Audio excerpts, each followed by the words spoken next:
Thanks for having me. I was super excited to meet you and talk with you, and I've seen some of the things you've done. It's just, I think what you're doing for people that are starting out in business, I just think it's great. Hello and welcome to Obehi Podcast.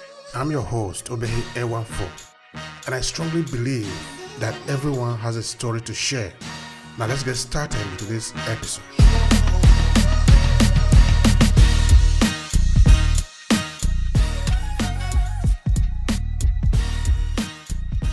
As I thought about what would I want to tell people, I would say one of the things that I find people struggle with more than anything is they struggle with what should I do? Where is that thing I love the most? And what I find with most people is that a lot of that comes from childhood. A lot of what we end up doing in life comes from that spiritual person and family counselor type of person. So for me, I was trying to somehow figure out how technology and spirituality or behavior, how would I make those two work? Because I was trying to make it work for my parents. So I was trying to figure out, like, how does that work?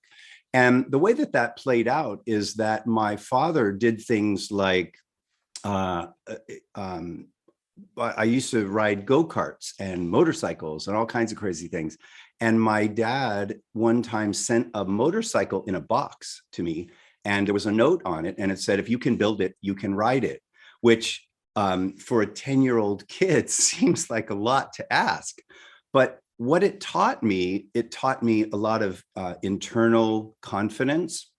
It taught me to explore. It taught me to understand that I have skills that I may not even know that I actually have if somebody just allows me and gives me the chance. And so the way that played out is I started learning how to be really focused, how to be really detailed, but also I needed to pull in this kind of people part that was part of my experience with my mom, and then also to pull in this creative part, which was me. So the way that it played out over time, I used to ask myself, why is it that I never give up?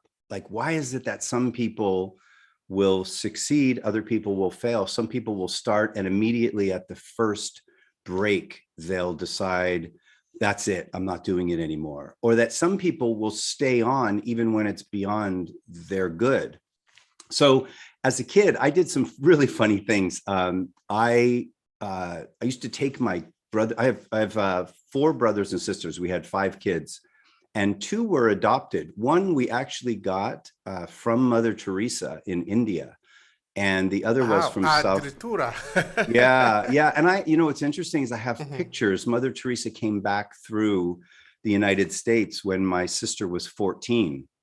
And I have a picture of my mom and Mother Teresa and my sister and my dad. It was really an interesting influence in my life because they saw life very different than I did. Even in the same household, all the kids see things differently. We all have our own little skills and just innate interests, I guess. So what I used to do anyway is at maybe 7 or 8 years old, I would take all my brother and sisters' Christmas presents and I would put them out on the street and I would sell them to the people that drove by. And I realized I really kind of had this knack for selling things. At 12 years old, I had a couple paper routes, and then it just started to evolve. I was 17. I started seeing that cars, as I went along the street, I would say, wow, that car, they were selling it and it's way cheap. And I saw this mispricing in what the value of the car was and what these people were selling it for. And so by the time I was, I think, 19 years old, I had 30 cars that I bought and sold. Some were just clean it up, some were fix the brakes. And so as I'm watching myself, it's evolving. And then it became, buying a house and buying a couple houses. Then I went to the floor of the stock exchange and I ended up being a trader, yelling and screaming. Same thing though. It's this moving from, this buy and sell environment where things are misplaced.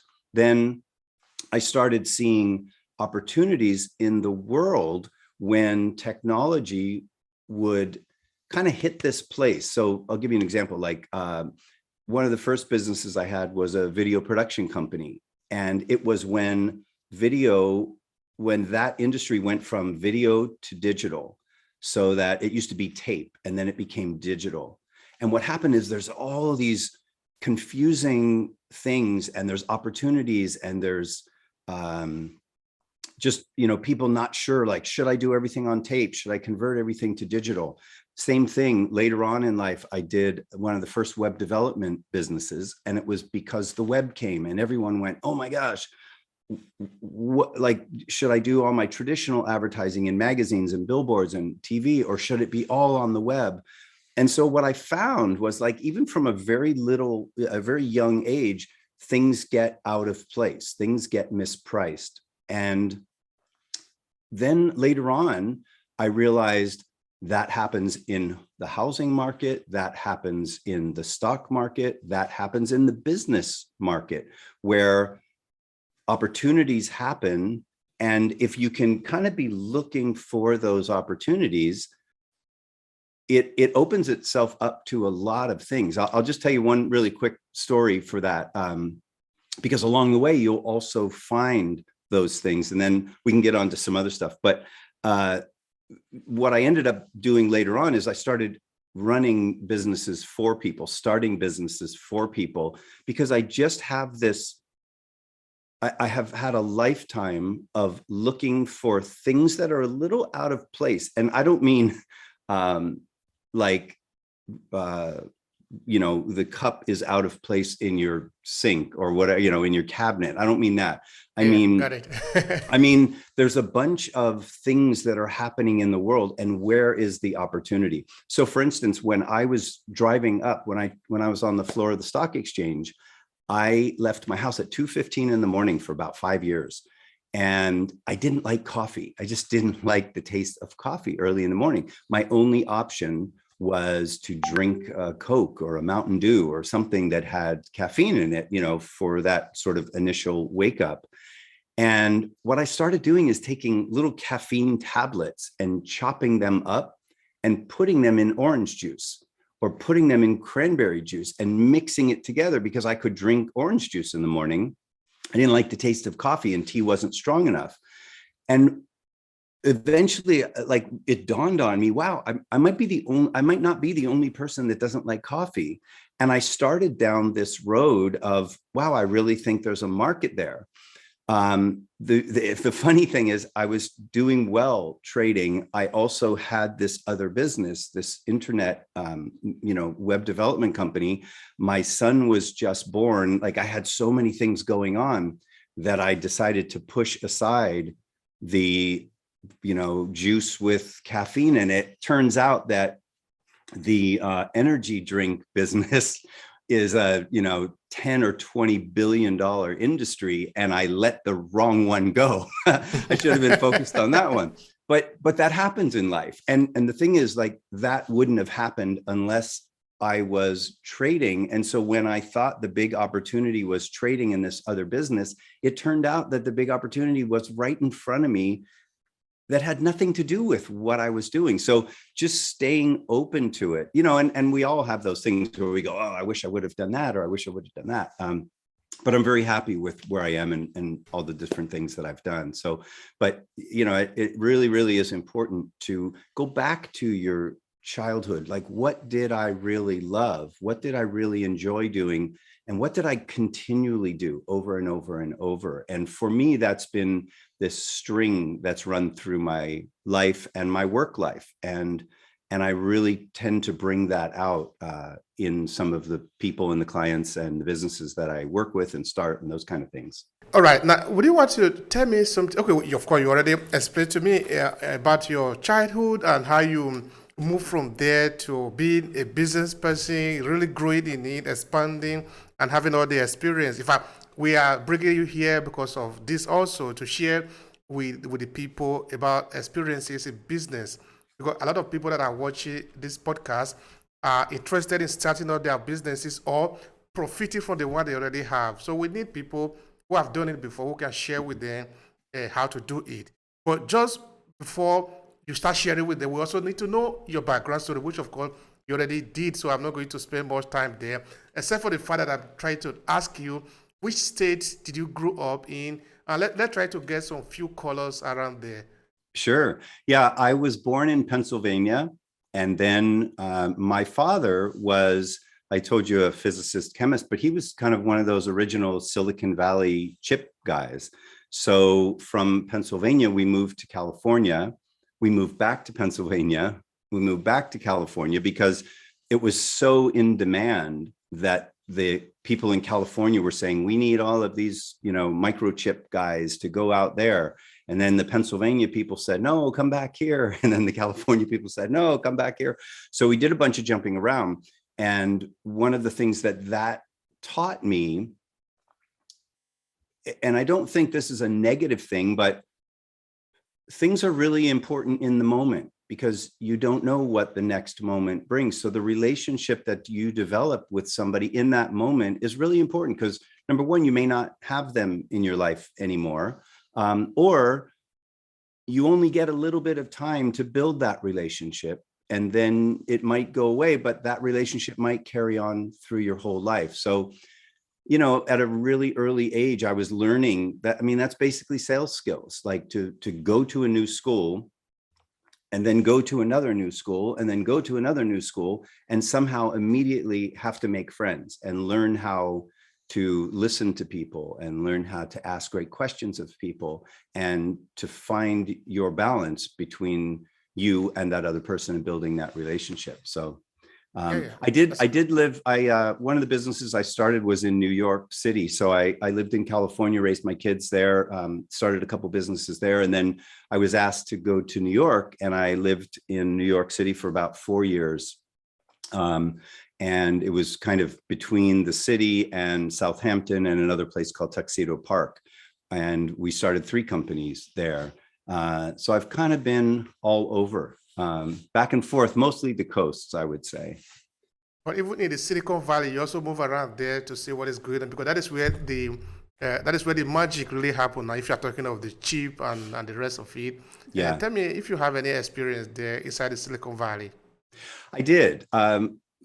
First of all, from my father, he would bring home these, they're called EEPROM chips, I think. And we had this weird board and he would bring home these chips and I would wait till he came home because we were game testers in the really early ages, like back around Pong, like way, way back. And he would bring these chips and we'd put them in and we'd play this soccer game or we'd play some other thing. And so I always had this fascination with,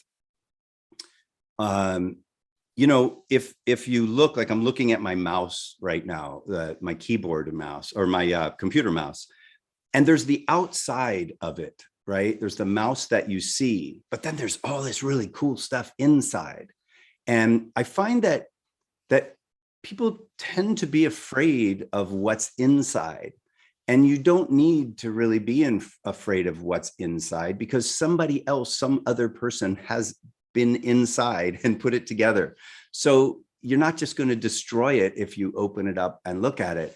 And I used to do that kind of stuff. My dad would bring home these chips and I would kind of go, wow, well, how does this work? And what's going on with it? And that helped me when I had, let's say, the video production company, which was in Silicon Valley. I worked with some startups. There was a company called Magic Edge that most of those people, there's actually a couple documentaries on Netflix about Magic Edge, and they were one of the most creative companies. And a lot of them went on to go to Google and places like that.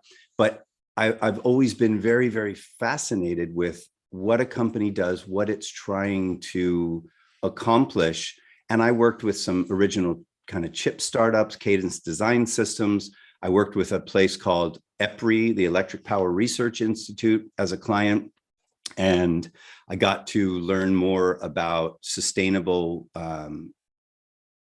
technologies and things like that. Solar, they were working on all kinds of energy storage things. And what's really great about being in business, and I know it's a little bit of a diversion from your question, but one of the great things is you can learn so much from your customers. You can learn so much from what they're doing. And I think it's a mistake to just focus on how do I sell to this person? It's much better to understand what is that person's needs and what is their day like? What is their experience like?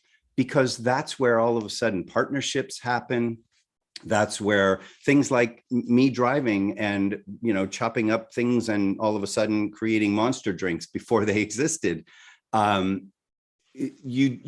If you're just focused on only what you do, you miss opportunities. That doesn't mean you should be scattered and constantly looking at everything. But I learned so much from watching the things that my dad was working on. In 1988.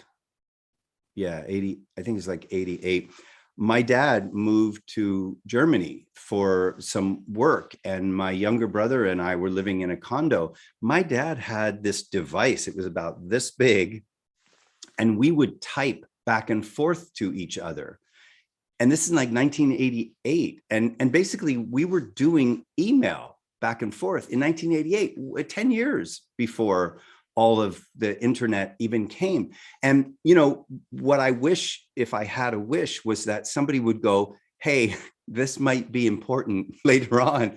If I'm 10 years ahead of the rest of the world with some of these technologies, don't think that it's all been figured out, because I had internet in front of me. I had email in front of me 10 years before other people did, just because of my relationships with my dad.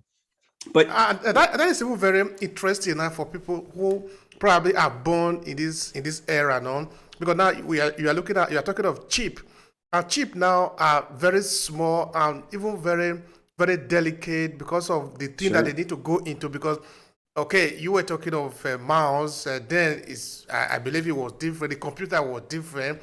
And you want to make a chip, you can make it even big, no? So share with me, how was the chip there, like the one that your father were bringing home? How was it even in the Silicon Valley?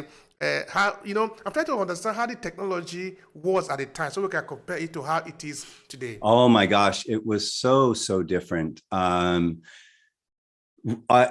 give you an example.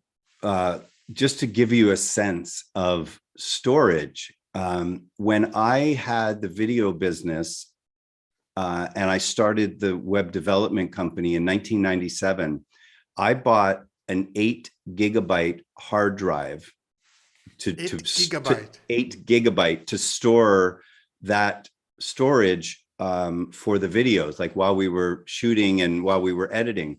That 8 gigabyte drive was almost $4,000.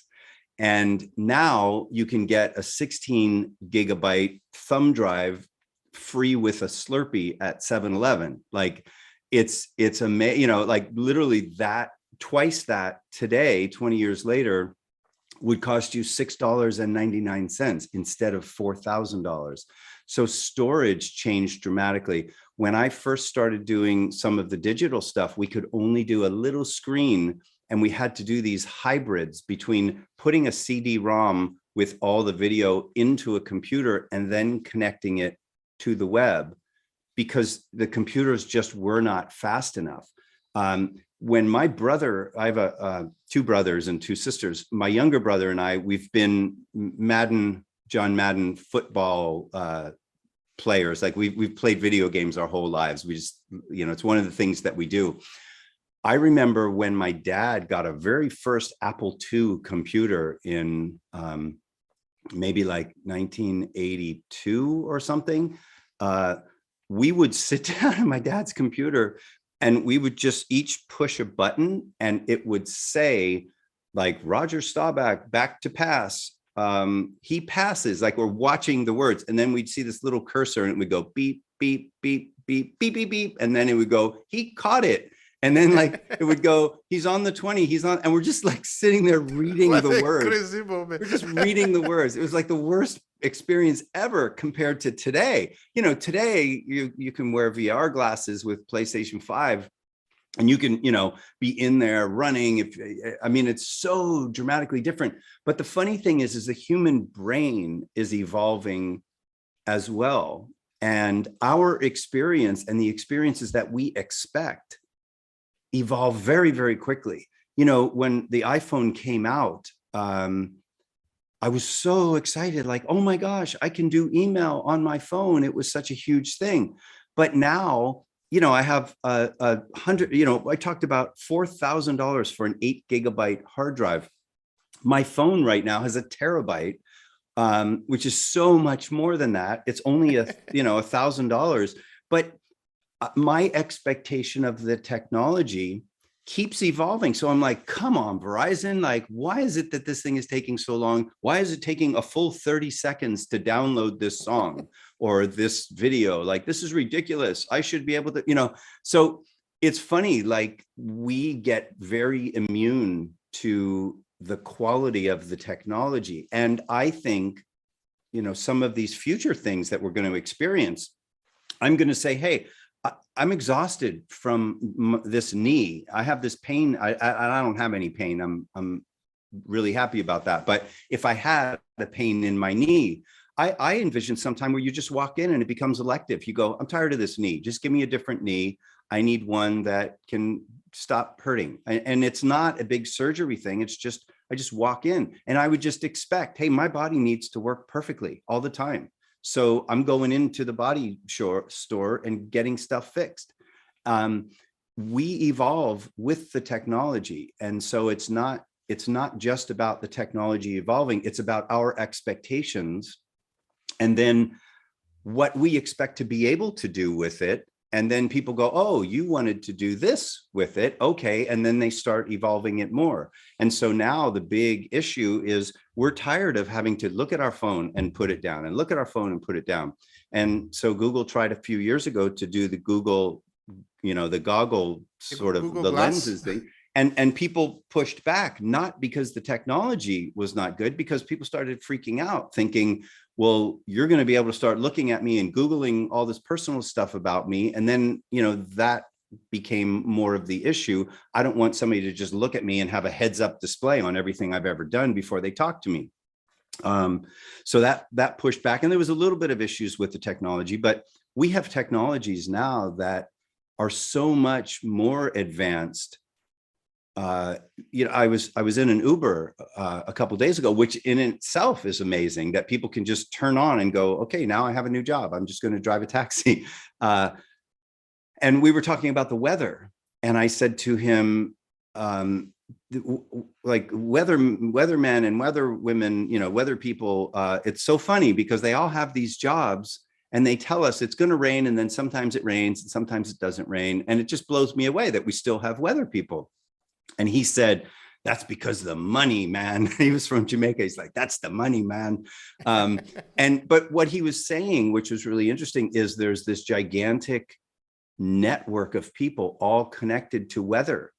And so even though the technology immediately could just be from now on, I just want to text for the weather every single day. I want it from 3 different sources and I just want it to come in. The tech exists, but what are we going to do with all these people? And that's one of the things that I'm looking at and thinking about as, the next 20 years, what's going to happen to the people as we evolve? I think that is even a very important question. I'm looking at it now. Okay, we're going to be moving in technology, business in the conversation, the rest that we have here. Because, of course, it's important. Technology is driving business. Business is driving technology at the end of the day. Right. It's important, though. All right, let's try to look at that curiosity. What are we going to do with all these people? Because technology is going to take away the job. That is the conventional belief in it. But is it possible that we can actually use that technology to just take care of the menial job that we are actually not supposed to do? Because we are human, but we are supposed to evolve, no? We don't need to always be tilling the ground continuously. If we can develop a machine that can till it, of course, I can control the machine to till it for me, or I can design how I want it. Yes. I don't think I'm jobless in that sense. So help me, as business owner, as entrepreneur, should we be afraid of new technology? I think we should be cautious with new technology. I don't think we should ever be afraid of it, because remember, like our human brains are really amazing, but they're also built to keep us safe. So if I put my hand on the stove and it feels hot and my hand starts to catch on fire, I get a signal to my brain, take your hand off or your hand's gonna burn, right? That's built in to keep me safe. And so when people think about technology and it's gonna take my job, that part of the brain kicks in, and it's fear, and it's what's going to happen to me. And you project out this future, which is, well, if it takes my job, I'm not going to have money. If I don't have money, I'm going to lose my house and my car, and I'm not going to be able to provide for my kids and all these other things. But that's not actually, if you look at the history of when new technologies come, that's not what happens at all. What happens is we get rid of some things that don't make sense anymore. Like a typewriter, it doesn't make sense to have to keep correcting. And for me to, get on a plane and take some papers and bring it to you to give you a presentation and fly back to where I am, like that doesn't make sense. It makes much more sense. Type it on some box that I can push a button and send it to you so you can open it on your box. So the fundamental things like communication and health and happiness and creativity and fun and work and, moving businesses forward and food and all those things are always going to exist. They might exist in a slightly different way. So rather than me having to drive my car around searching for a telephone that I can put coins into that I can call you, that was very inefficient. Like payphones, very, very inefficient. Now I can just call you whenever. I just turn on my phone and I just call you. We can actually stay connected with an unlimited wireless plan. We can talk all day. We can just be on all day long. Just go on Skype or WhatsApp or Facebook Messenger or something, and we can just talk all day long, and it doesn't cost us anything more. And so the real fundamental thing is humans need to communicate. The technology just evolves around humans need to communicate. And that opens up lots of jobs and lots of opportunities. So it doesn't really make any difference if it was a payphone or a cell phone or an instant messenger where we're just staying on video all the time. It's the same thing. You and I are just communicating. And so I don't think the fear is real, because it will open up new things. That doesn't mean that some jobs won't evolve and people will have to evolve with those jobs. And I think it's a really silly thing to think that you can keep doing what you're doing and that you'll be okay. I think that's a really silly thing. And that's not meant to scare people. But if you think that you can go to 1,000 businesses with a typewriter right now and say to them, I would like to do all of your typewriting work, I think you're going to have a really difficult time. Perhaps maybe that is what people are actually afraid of, no? Right. That you have learned how to do typewriting with the machine. You type A and type B instead of, right, the way that it will be fast today. It's true, you're going to be out of job because you are not evolving, you are not growing, Right. But I repeat again, we're not supposed to be stagnant as entity. We're supposed to be evolving, living, growing, expanding, living, Right. But the thing is that people sometimes need a push in order to change. And so sometimes a negative push has more fire in it than just staying where you're at. People say, well, yeah, but if I have to learn the computer and I have to still do the typing, that means I can't go to the beach on the weekends. Well, okay, that might mean that you can't go to the beach on the weekends, but when would you rather learn it? When you have your existing job and things are going well, would you rather learn the computer then, or would you rather learn it when now you're freaking out because you don't have any money left and you don't have a job and no one will hire you because you don't have the skills, do you want to learn it then? Because either way, the truth is you're going to have to learn it. And I worked on a book called Changing Tribes with my stepdad, who was a priest. He left the priesthood to marry my mom. He had a PhD and 3 master's degrees and couldn't find a job because he had no business experience. I mean, here's a guy that's educated well beyond the majority of humans on this planet, and no one would hire him because he had no experience.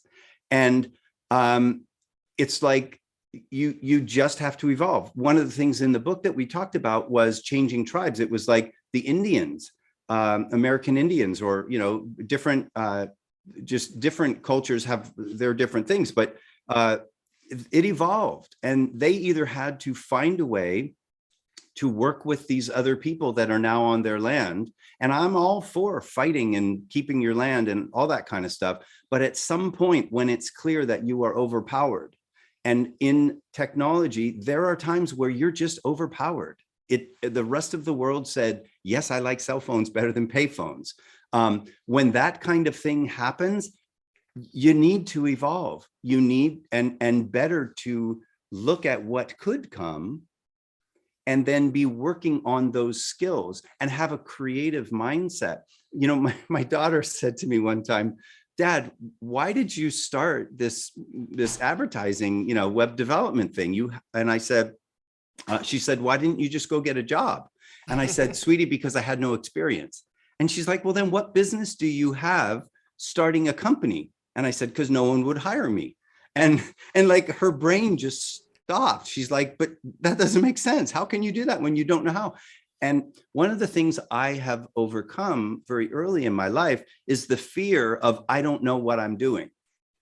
I don't know what I'm doing. It's constantly changing. It's always changing. If I know what I'm doing, maybe the world stopped. But to be afraid of the future, people give you a lot of latitude. If you say, I'm doing this web development business, the business is constantly changing. The web is constantly changing. Hosting, like just to host a website right now, you can host a website for $2.99 a month. When I first started it, it was $3,000, almost $3,000 a month for a big website to host. We evolved with the technology, but you just have to be like all in. It's okay. It's not, and people will give you that space. Getting into a business for yourself, you don't have to have all the answers. You have to have a lot of questions. You have to ask the customers, what is it that you're experiencing that you need that I can help you with? And you want to be broad, but you don't want to just go, I do this and I do this and I do this and I do this, because it's confusing to people. If somebody says, where do you live? And I go, well, I have the house here and I have a house here and I also have a house here. And they go, okay, wow, that's great. Where do you live? Like I live there. Right. They're like, okay, that's great. But where do you live? They just have simple questions. What do you do? You need to say, I do this. And they go, oh, well, can you do this too? Oh, you go, yeah, that's actually something that we do as part of doing what we do. But you need to get focused. And one thing I just want to throw out is a lot of times they say you have to do what you love. And I have a little bit of a problem with that, in that doing what you love, if you loved it, you'd be doing it, right? I mean, theoretically, like if you loved it, you'd be doing it. So you may want to love doing it. You may have done it and you loved doing it then, but now your brain tells you, well, I don't have the experience to do it, so I can't do it. What you really need to do is find something that you can do for a long period of time, that you have a lot of interest in, that you like to do, that you like to talk about, and that you're willing to commit to. My younger brother, as well as my son, are in the music industry. And one of the things I learned from my brother is you can write a lot of songs, but you've got to be willing to sing them for 10 or 15 years, because when you get on stage, they want you to sing those songs. They don't want you to come out every single time and sing a brand new song. They're like, I don't know any of these songs. they love you. They love you as an artist, but they want you to sing the songs that you've been singing. Same exact thing with clients in business. You need to pick a song, theoretically, pick a job or a business or a task or a product that you really like, that you're really jazzed about. All right, now another important thing that I think people want to understand is, how do you actually start in business? Because this is a very important question for those who are not already in business. They want to know how to start. Please help us with this. Sure. I work with a lot of different people. I work with people that have just got started in business and they're confused and frustrated and they need to grow the sales and that kind of thing. I work with people that are in a job and they want to go start a business and they want to understand, how do I do that? So I'm sure you've heard of this thing, the chicken and the egg. What came first, the chicken or the egg? And there's, that is a very, I'm just trying to fix my screen here. That's a very interesting thing, because it's like, well, how do I get the, similar to what my daughter asked me, how do I get the experience in a job if I haven't done that job? How can I run a business if I don't have experience in the business? I would say first, you need to figure that out. And what it really means is that you have to have some skill, you have to have some bit of knowledge, you have to have something that people are willing to pay for. And it's really, really important. I know that seems simple, but it's really important to figure out, what is it that people will pay for that is sustainable, that you can do for a long period of time, or that will continue to grow the services that people really want. There are companies that do cupcakes for dogs. Well, that's a great idea, as long as dogs will eat cupcakes. But you don't want to spend a bunch of time building a cupcake dog business if dogs don't eat cupcakes. And so you got to find that thing. And then you want to be really clear on, okay, now how am I going to differentiate myself? And so that would be the next thing that I would do, is you need to decide exactly what you're serving to people, whether that's a service, a product. You see a technology that's changing and you go, this is where my sweet spot is. I can create this product that will help people. So, obviously most people can't just start a cell phone business, but the idea is the same. It's, people are using payphones. They're really tired of driving around with no change. So what is the solution to that? Oh, the solution is, I have a phone. Each person has a phone in their pocket. And so that's the business that you're working on. It doesn't matter what industry. People have trees in their backyard. I'm looking at trees out my window. People have trees in their backyard. Trees grow too high. Trees fall on houses, cause a lot of problems. So I want to be in the tree business. It doesn't matter what the business is. You just have to find that thing that either other people are doing not as well as you can do it, or that you can charge less, you can charge more, all that kind of stuff starts to play into it. But really, the very, very first is, what is it that you want to do? And if you don't know what you want to do, then guess. Get as close as you can on something that you have skills in. You don't want to necessarily try to start a business if it's going to be really, really clear that you don't know what you're talking about. You want to get clear on what you're talking about. I'm right now doing an NFT fractionalization business with some people in France. It took me a bit to be able to actually talk to people about it, because immediately they go over my head if I don't have the experience. So I was smart enough not to get on the phone and start talking with people until I was qualified to do that. That doesn't mean I need certain skills. It just means I need to be able to communicate. This is what we do. This is what we need you to do. And then you can sort of move forward. So I don't want to beat that into the ground. But once you kind of decide on that, then you're deciding, is it faster? Is it cheaper? Is it replacing old technology with a new technology? The next thing, I would sit with somebody and really figure out the numbers. What is it that you're going to charge? What is it that you need, how quickly are you going to have to hire people? Because it needs to very quickly develop into something that's sustainable. And so you might say, oh, well, I'm going to charge $500 an hour to do X. That's great. But if it costs you $600 an hour to do it, $500 an hour doesn't help you. So it's really, really important to understand those things. And then to I'm sure, you've heard of personas and figuring out who your customers are, but really just figuring out what are the use cases for this. So as an example, let's say I'm doing a Mexican restaurant that sells burritos.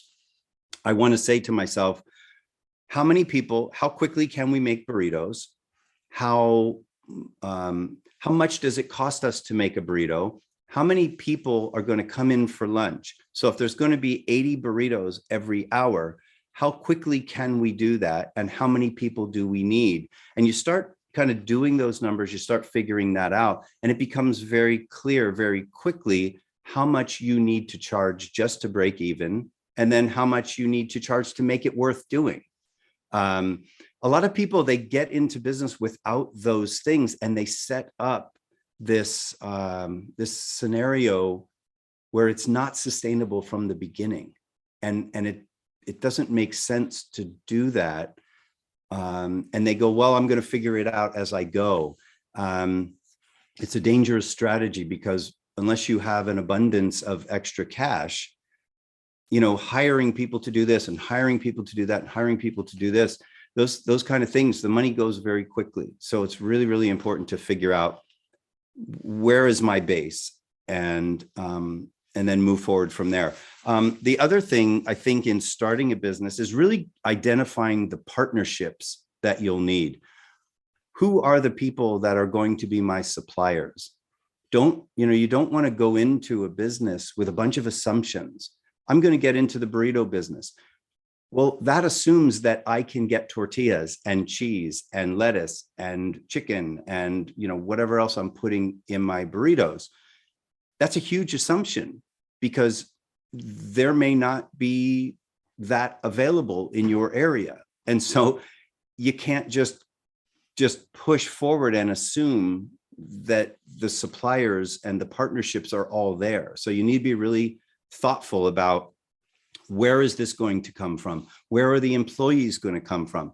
You can't go to the middle of the country and try to find people that speak, Chinese or something. It's much more difficult to find that, because there's no need for people to speak Chinese in the middle of this country. So you have to be really, really kind of thoughtful about that. The next thing I would say, so now you've figured out what you want to do, you figured out how to make it sustainable, you figured out who your partners are.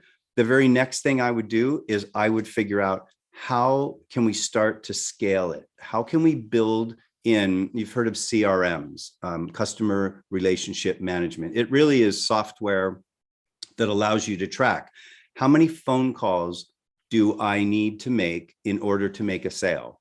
How many times do I have to interact with somebody in an email before a sale? And if you're tracking that information over time, it becomes really obvious. Every 5 times I speak with somebody, it becomes a sale. So you feel very okay with talking to somebody the 3rd time and the 4th time, because on the 5th time it turns into a sale on average.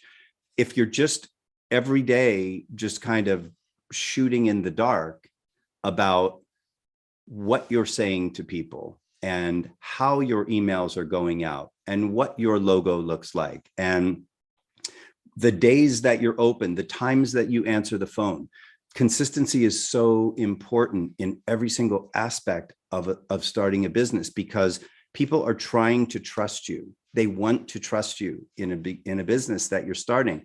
But if you're there at 5 p.m.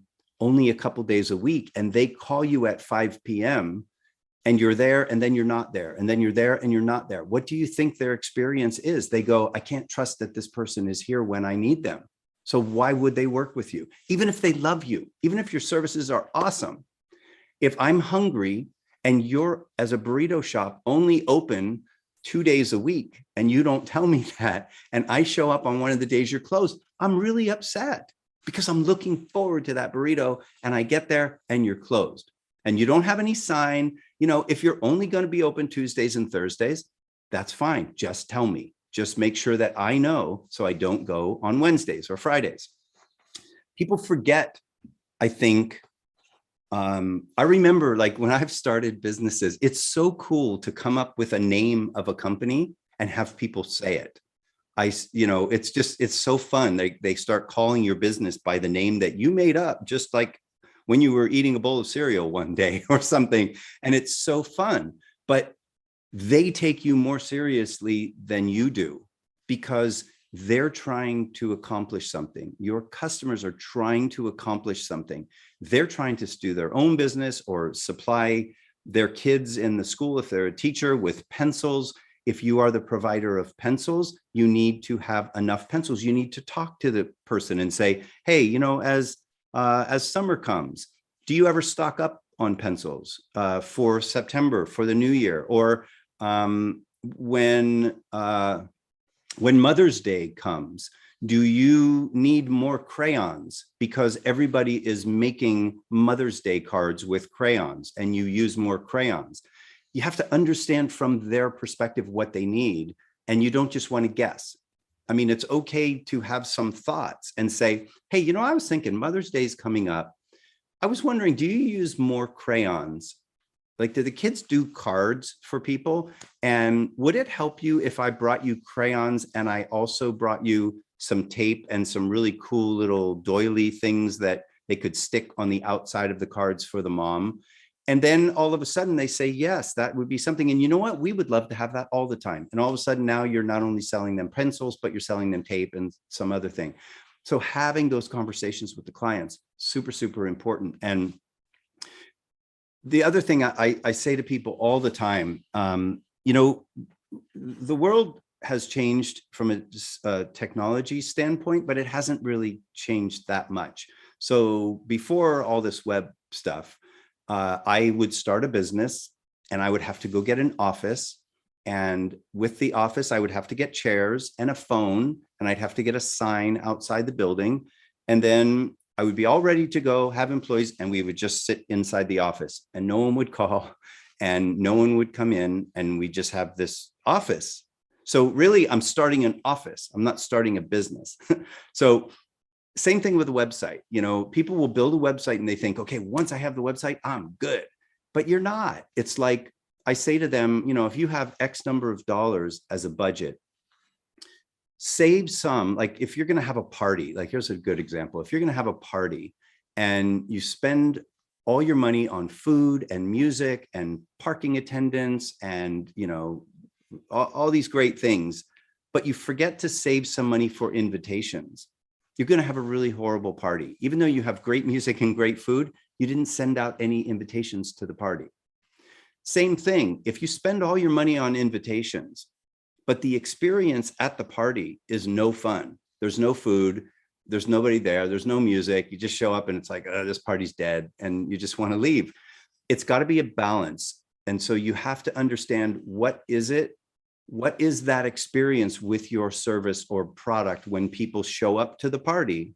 But also, what are you doing to get people to that party? And whether that's a website, whether that's a podcast, whether that's a physical office, whether that's a product, you need to find a way to make sure that you're inviting people in to try the service, to talk about the service, existing clients to talk about the service, any of that stuff. Starting a business isn't about creating a website. It isn't about creating a podcast and creating a logo. It has nothing to do with the business succeeding.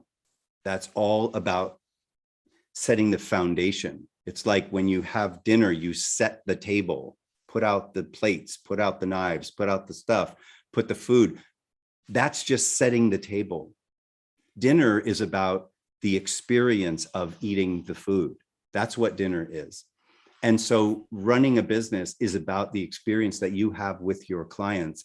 And the more that you interact with those clients, the more that you ask them really good questions, the more that you understand what are your pain points in your business, how can I help you with that? All right. Thank you so much for that, Andrew. Yeah. When you were explaining, you did make mention of something very important now, which is the fact that the people out there want to trust you. Yes. Because that is the only thing that is going to make you succeed now. Because like you said, if you are selling food, the people come, you are open one time, they come the next time, you are not there. The other time they are there, you are there. They are not going to come. And if they are not going to come, nobody's going to buy from you. So you are going to lose. No? Right. So I want to hang on that a minute. The people want to trust you. Yes. But is there something that new businesses are doing that are not making people actually come to trust them fully? So that, because if people don't trust them, then they're not going to succeed. So I think the answer is slightly different for every human being. What makes me trust you? Because a lot of trust comes from experience. So if you put your hand out to shake my hand and I shake your hand, your experience is putting my hand out means that someone will shake my hand. If you put your hand out and I pull out a machete and cut your hand off, you're probably never going to put your hand out again, or especially not in front of me, right? So is putting your hand out the thing that trust is built on? Sort of, but it's also your relationship, each individual person's relationship with that experience. And so there are certain things that you can assume. If you're a restaurant, let's say, you can assume that people want to be served quickly, that they want a fair price, that they want the food to taste good, they want the food to look good. That's all built into trust. If I buy a product, simple, I want it to work. If it's a mouse, if it's a wireless headset, I want it to connect. I want it to stay connected. Why? Because I'm trying to have a conversation and I can't have a conversation if it keeps disconnecting, right?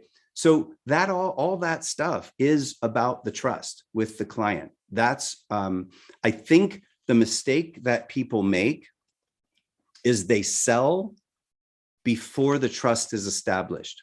And so people will, one of the things that drives me crazy, a lot of people will reach out to me on LinkedIn, they'll send me a message and they go, hey, I'm just trying to connect with you.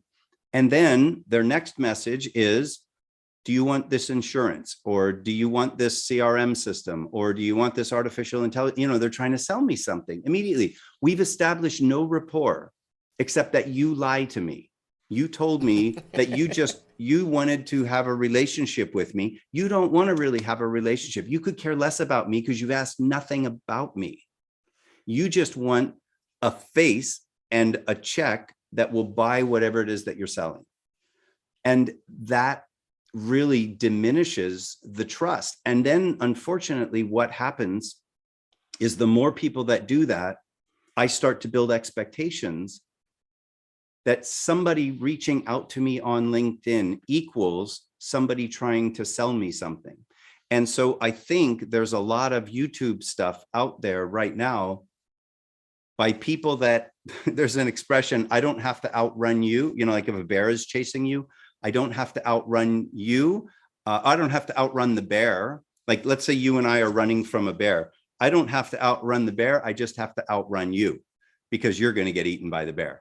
And what that basically means is you just have to be this much smarter than the people you're talking to in order to sound like you know what you're talking about.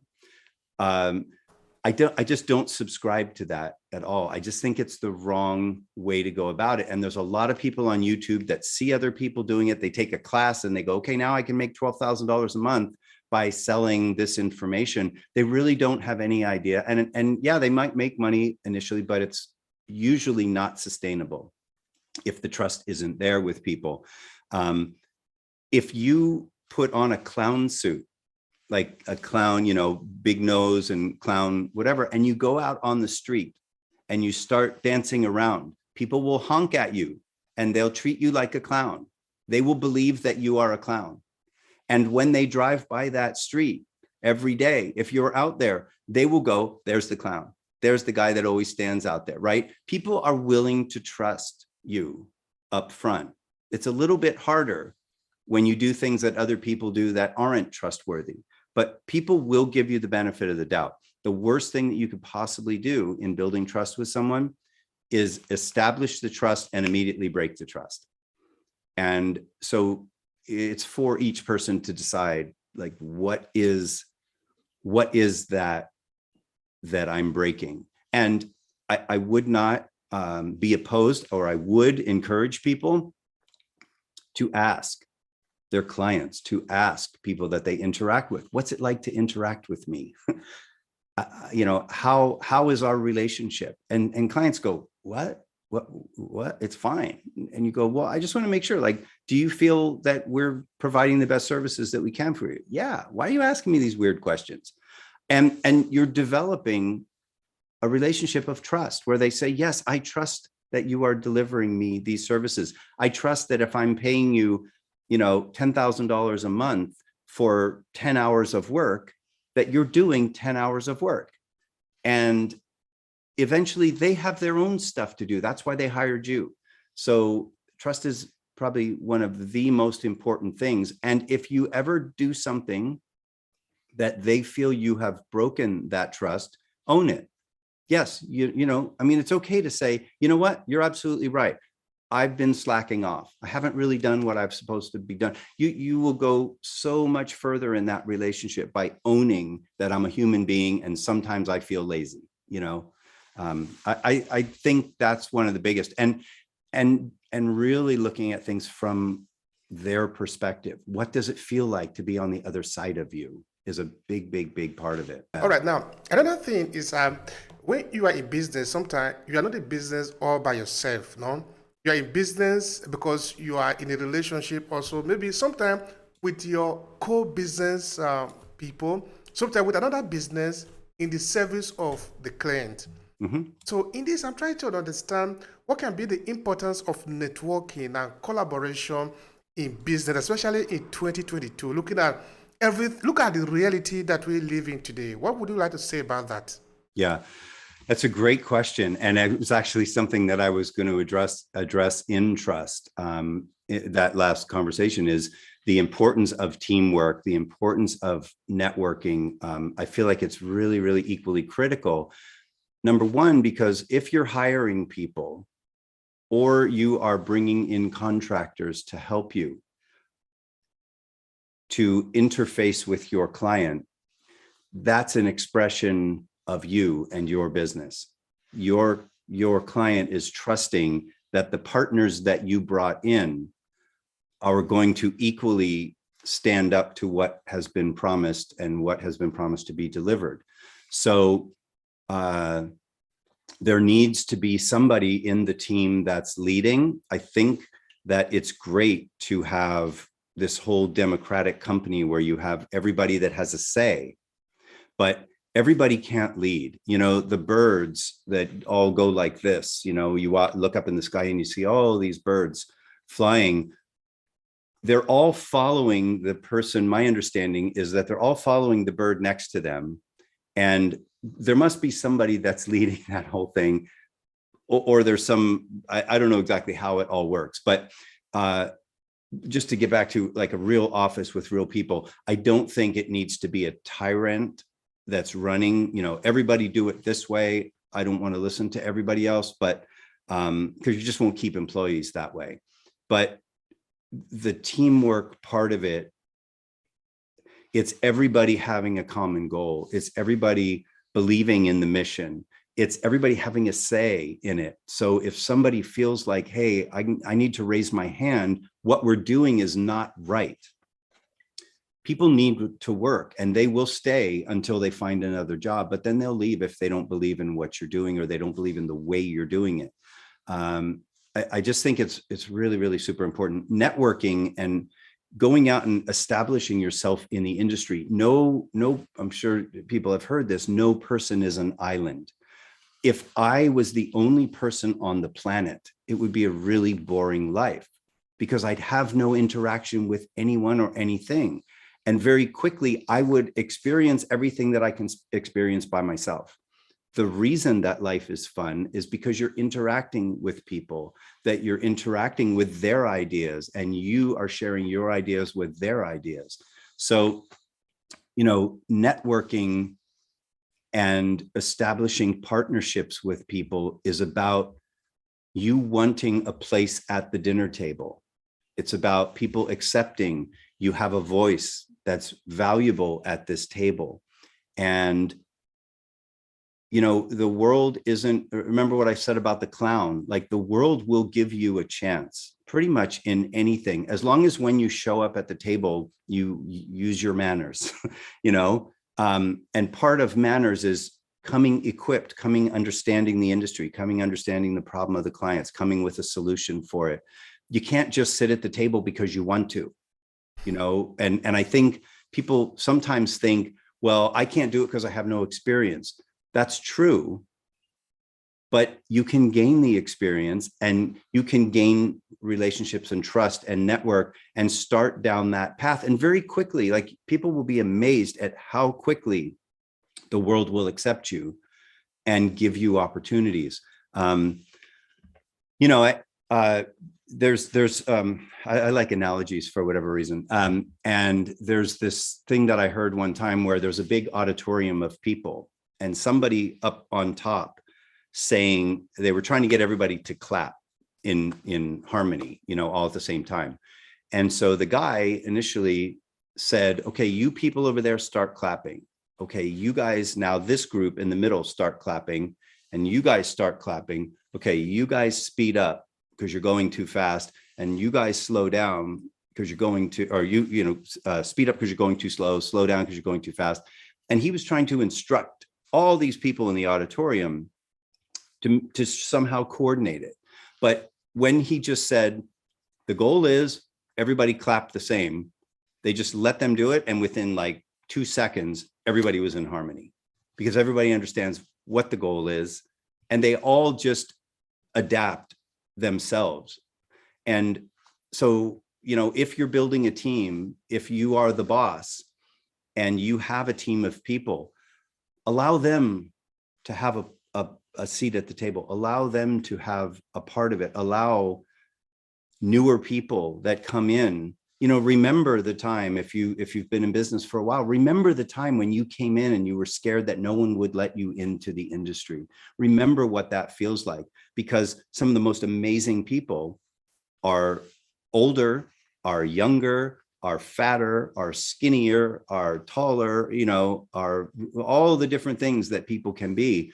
You never know where the great ideas are going to come from. And if you don't give people that opportunity, whether that's partners, whether that's employees, whether that's people you're networking with, listen to what they're saying. It's really, really important to do.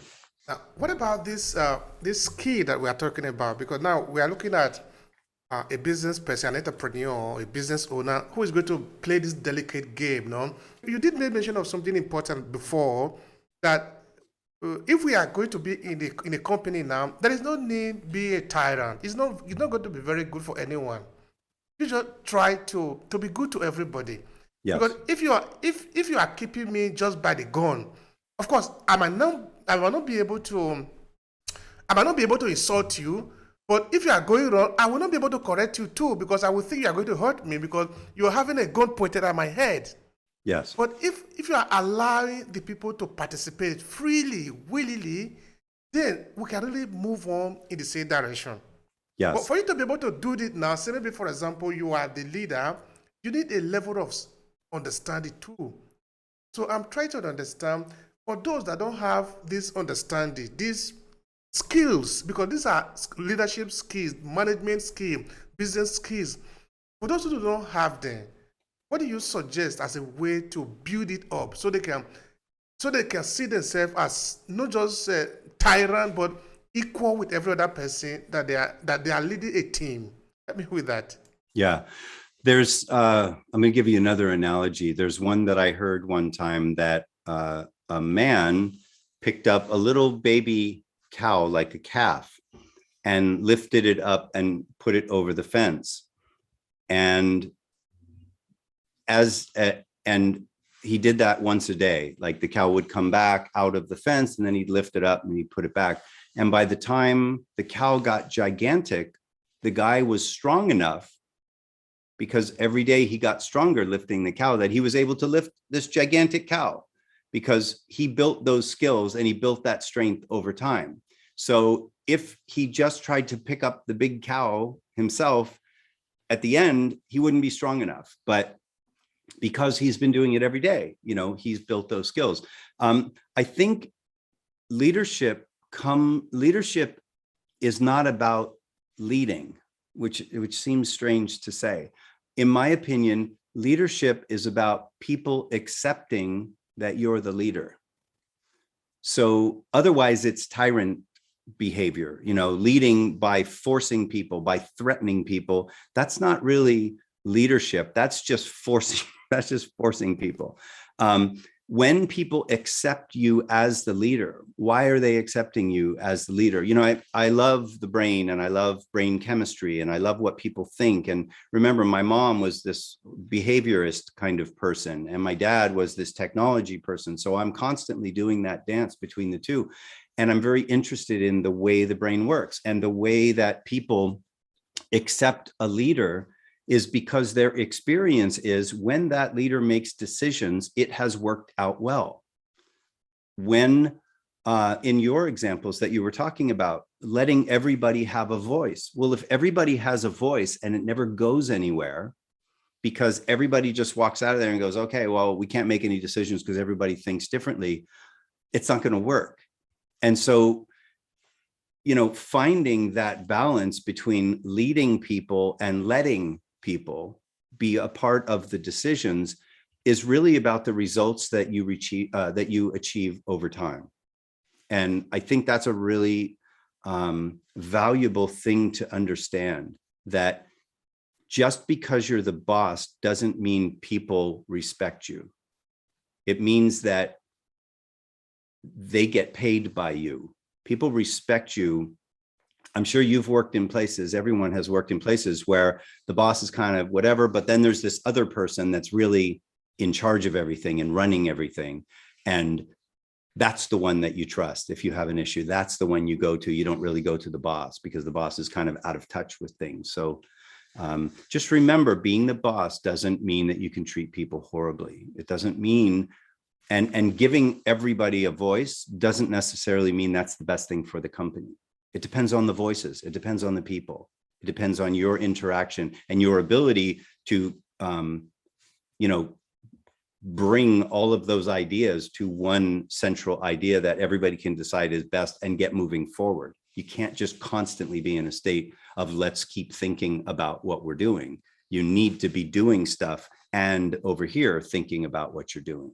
But you never get anything done if it's just constant open to everyone, I was just saying, I know that at some point you talked about maybe talking about technologies, emerging technologies and that kind of thing. I think that some of that stuff gets really heavy duty, like artificial intelligence. I know a guy he has actual software that will watch how many days you've been sick, how many times you've been late, just like analyzes all these different things, and it tells the company you're most likely going to leave the company. You're probably looking for another job right now. It has all these algorithms that figure that stuff out, and it sends a message to like the owners of the company or whatever, the HR department.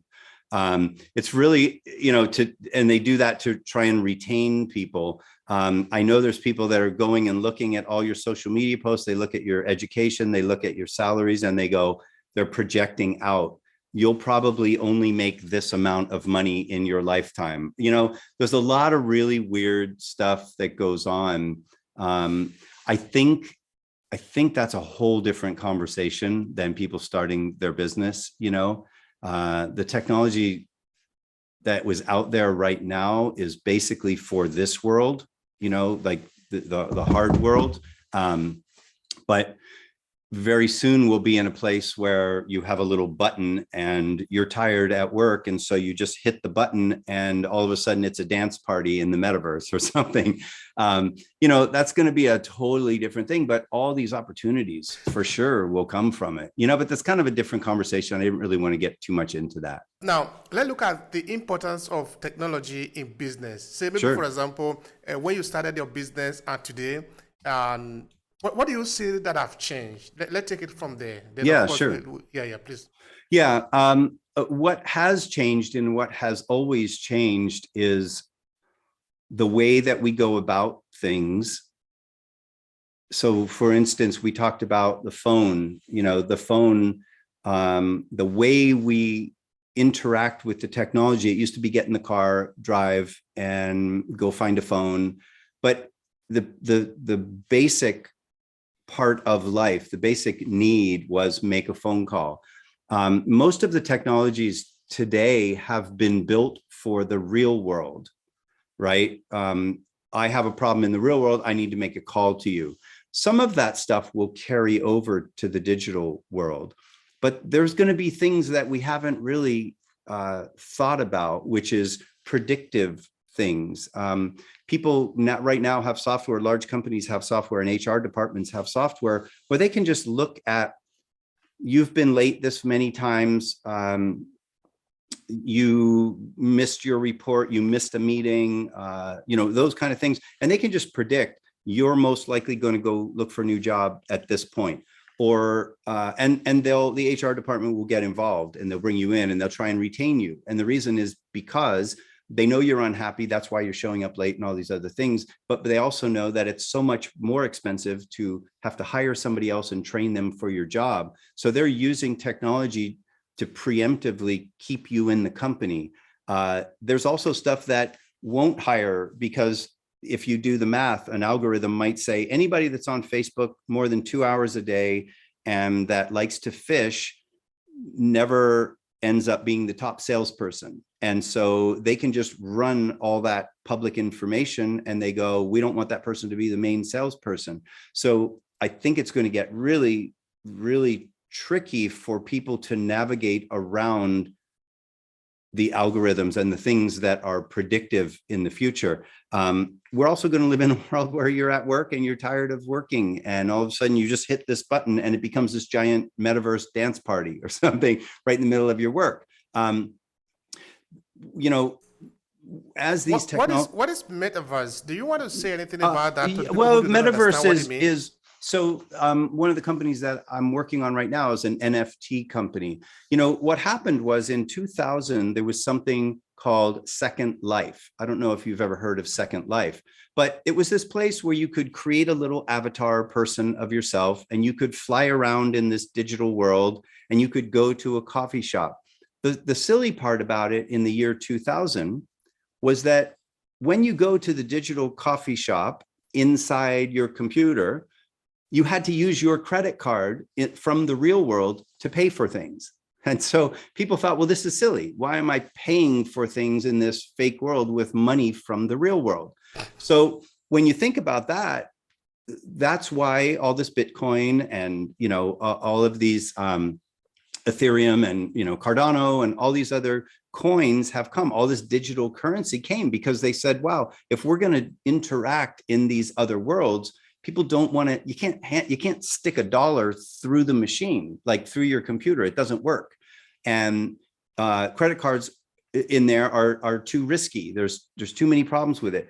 So now, interestingly enough, 20 years later, the currencies have evolved dramatically, but the world hasn't. If I said to you, go into some digital world right now and do a speech, dress up like Caesar and do a speech, your brain can conceive of doing that, but there's no technology that allows you to really do that yet, right? If you want to immediately just get in front of a whole bunch of people that are sitting at an auditorium, you need to be able to somehow find that auditorium and search it and all these other things. So what's happened is now the currencies have jumped dramatically ahead of the experience. And so the reason Facebook changed its name to Meta, and the reason that all these different companies, Microsoft and all these other ones, they realize, and this pandemic has pushed things ahead, because in the old days, everybody wasn't comfortable with just jumping on Zoom or jumping on a webcam and having conversations. Now everybody is. And the fact that you're recording this, I don't really need to sit in a meeting anymore. I can just take my little avatar, put it in a meeting, have the software tell me what the meeting was about, things that I said were relevant, and I can just have my little digital Andy sitting in a meeting. I don't need to physically be there all the time. So that opens up a whole bunch of issues. Like companies say, well, if you had your avatar there, are we paying you? Should we be paying you if you're not physically there? And so that, like, the technology will open up not only opportunities, but it'll open up a lot of questions about what is the nature of work? What is the real work? There are times where people have paid me a lot of money to just help them with their idea, just help them get clear on what is the actual product or what is the actual service. And it may have taken 3 hours of my time, but the amount that they paid me didn't equal 3 hours. But it's the content, it's the ideas that were generated that it's hard to put a price on, So as we move forward, it's going to be really difficult to determine what are we paying people based on. In the old days, way back when people were farming, it was really easy to say they've been digging all day long. They get paid this amount per hour for digging. As we influence industries, influencers, it's the same thing. I'm sure you know about all the influencers on Instagram and Facebook and things like that. These people, all they have to do is go, hey, check out these glasses. And, they sell 10 million glasses. What's that worth? How much do you pay that guy? And so it's going to open up a lot of different things. If I, as you were explaining, the thought that came to my mind was Elon Musk, who bought Twitter for $44 billion. Yes. And now we're talking of social media. And this is a guy who, of course, have the richest man in the world with sophisticated company that require all his attention. What is your take on that? Yeah, I think that the reason, and I don't know Elon Musk personally, I've followed him from way back in the really early days. And I think it's logical, also having been a stock trader, that the potential of that company is so undervalued. If I said to you, do you remember that old saying, if I could get $1 from every person on the planet, I'd be a super zillionaire or whatever. If you think about the reach that you have and the ability to quickly get information to people, you can sell anybody anything on Twitter if it's something that they're interested in. It's super fast. It's a great medium to be able to do that. And I think Elon looked at it and he said, number one, I want to keep it. I want to make it more open. I want to stop all of this political dance back and forth of we're not going to publish this and we're not going to publish that. I don't know. He may have a different agenda. I think he's also just investing in it. But if you look at it from, if we needed to get a message out right now, you need something global, you need something fast, and that's the only one that really is out there. You can't call up a news station, you can't call up CNN, because it takes time. Like they have to get it on, they have to like get, all the people doing their things, and that assumes that people are watching it. CNN, then it has to send me some sort of alerts, but how do I respond back? Like, where is the platform that I respond back? Where is the platform that everybody can talk about it and that very quickly we can pull analytics from it? So I think that he probably is seeing that right now it's undervalued, that right now there's a lot of opportunity, but in the future, we're going to need this big platform that allows people to have a voice to the rest of the platform. And, short of starting his own thing, he probably could have done that as well, but this already is in place. So it's really interesting. A lot of people are trying to sort of figure out what is it that he was doing. He may decide he wants to run for president and he just didn't want them to block him. I mean, he's also that kind of guy, because he saw what happened to Donald Trump, Trump, enough stuff, like he got blocked. If he owns it, he can decide, no, if it's private, he can go, nope, nobody's ever blocking me from anything. And maybe that was the whole entire thing of why he did it. I don't know. We'll see. All right. Now, looking at AI, because this is the topic of today, because, sure. because what you were talking about, the ability to be able to tap, and you are present in somewhere. We are talking of the work of AI and artificial intelligence and the rest of it. Now, looking at Silicon Valley, where you have a good background, and looking at business world, what is cooking in Silicon Valley in terms of preparation of AI to come up in the business world? Yeah. Well, I think I'm going to take a slightly different slant on your question, because I think the real question, I mean, it's nice to know what's going on, but it also, I think what people that are watching want to know is, how is that going to affect me? As a business person, as a small business person, how will AI affect me? And I am somewhat concerned about it, because, so let's just take Google Analytics. If you're doing a website and you're trying to run Google ads and stuff, the human brain, it says, I like purple. I think that purple would be a great color for this graphic that I'm doing on my website. And so you do that, but then the brain wants you to be right? So your brain, as you're analyzing, it's looking for reasons to pat you on the back and go, purple was right, good job. Analytics in the computer world doesn't work that way. AI can, and just in general, all of the data that's out there, there's structured data and there's unstructured data. But when you combine all this data, it can say, when we have a Republican president and it's rained 200 days this year in Seattle, and the San Francisco 49ers won the Super Bowl, and the stock market has done this is the color to use. You should use blue. And your brain doesn't even understand how that stuff is connected. But as a historical predictive mechanism, it says that is the way to go. The interesting thing to think about is, when I traded and then we started getting into automated trading, one of the things that happened is, there's support and resistance, where you buy a stock and you sell a stock. Like if it goes up and it hits this place, traditionally resistance, you would sell, then it would come back down. It hits this other place and buys. What we started to notice is that when it came down to the traditional places that people would buy, the systems would force it lower, because it knew that if people bought there, they had a certain stop order that they had to stop it at. And so they basically forced people to buy, and then it forced them to sell immediately, the bigger systems, and then it took it up. And it did it because it was playing on the people that are playing on the traditional systems, if that makes sense. So what happens is, like, there's all this artificial intelligence stuff. So in that example I gave you, the president and the football team and all this other stuff, it says to use blue.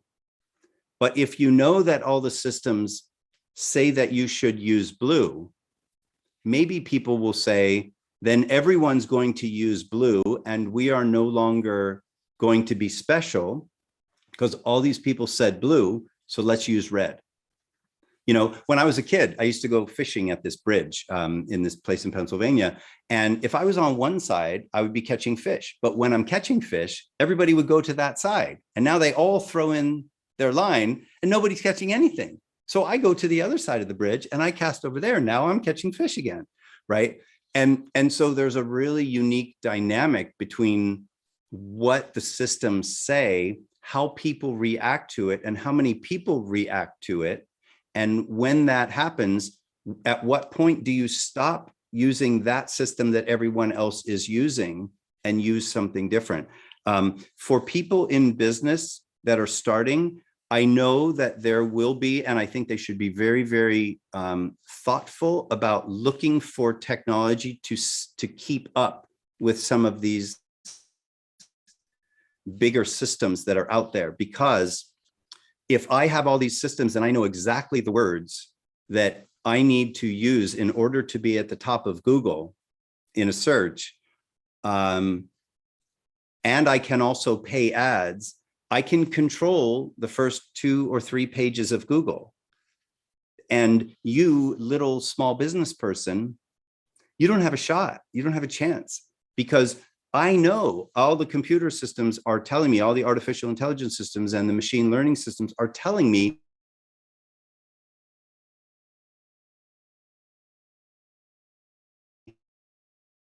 with Youre, it's really, really going to be a hard. I think people need to, in whatever industry they are, be looking for as much data, as much technology as they can incorporate, or they should be finding people that can help incorporate some of that stuff into their business, whether it's a burrito shop or any of that other stuff.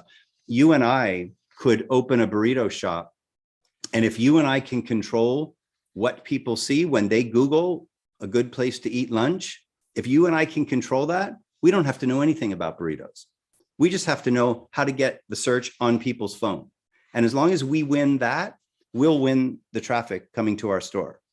So that's the thing that that people really need to understand, is it's not just about you and your good service, and that you have to understand how that integrates with the technology, because the real thing that you're after is not people coming into your store as much as it is people finding your store when they do a search. Because if they can't, you know what I mean? Yeah. And this, talking of these people finding your store, or actually you or your product, exposing yourself to the people. Now let's see, maybe use of social media again, because these are technology that came out quite recently, actually, because Facebook, Twitter, these are something very recent. No, they are very new in our history.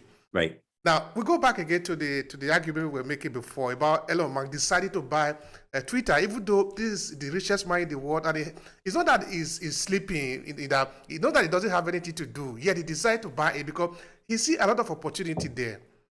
So, as a business owner, as somebody who is starting out in a business, how do you think this person can benefit from social media, like maybe Facebook, or even, let's say, Twitter, for example?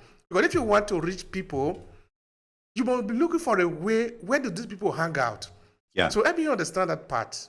Sure. There's a site called that I use a lot. It's called Follower Wonk, Follower WONK. And if you go to Follower Wonk, you can type in financial podcasts in Chicago or something like that, and it will show you who all the influencers are. It will show you how long they've been on Twitter. It will show you how many users they have, how many posts they've done. It will show you all that information. And you can very quickly determine who is the most important voice in Chicago for financial information in podcasts or whatever. The fact that when you go on LinkedIn and or you look at a review and you see that somebody has 1 review and another company has 300 reviews on a product, if you see that somebody has 300 reviews and they're all horrible, 300 reviews, they're all 1 star, 300 reviews, they're all 5 stars. Remember, we're still human brains. Our brains go 5 stars, better than 1 star. Same thing with social media. Lots of followers, our brain goes, lots of followers means I want to be included in the place where everybody is. There's a new nightclub that opens up. Everybody wants to be seen at the new nightclub. There's no difference between social media and regular life. Like it's the same people. Your ability to control the voice and the message about your product, about your service in your industry is really, really important. And, Facebook, Twitter, LinkedIn, Snapchat, all these give you the voice that you didn't have before. They don't give you the message. but there are ways to look at who's winning with what message. And then it becomes fishing on one side of the bridge again. So if everybody's using the same message, you can jump in and use that same message in your social media, and it's very clouded. But if you have enough people that will listen to the other side of the bridge, when you go run from fishing that side, you go to this side. If you can then change that message in a way that people will gravitate to, that may be the way to go. Sometimes when you're just starting out, it's really, really more difficult to have a completely different message than what the norm is. So what I always recommend to people, kind of have a similar message, something slightly different. I just met some guy that he wears green glasses. He does talks, he does all kinds of things. He has these really, like, you see that green plant over there in my house. They're like that color green. He told me, I don't even have lenses. I just wear the green glasses so people will recognize the green glasses. And so his logo has like a face with green glasses. He's just trying to find a way to stand out somehow. In social media, you absolutely got to find a way to stand out, but you got to be clear that the message that you're putting out there resonates with the people. You can't just post and expect like the business, open a business and people are just going to come, or to a party. I have all this stuff, but I didn't tell anybody, So yeah, it's really, really important. And in some cases, it's the only way to get traction in your business, depending on what you're selling or what your service is, social media, because that's where the people are. People aren't watching TV. People that want to connect with you, please use this few seconds to promote yourself. Maybe an Sure. offer or a training, whatever. Please go ahead. Yeah, sure.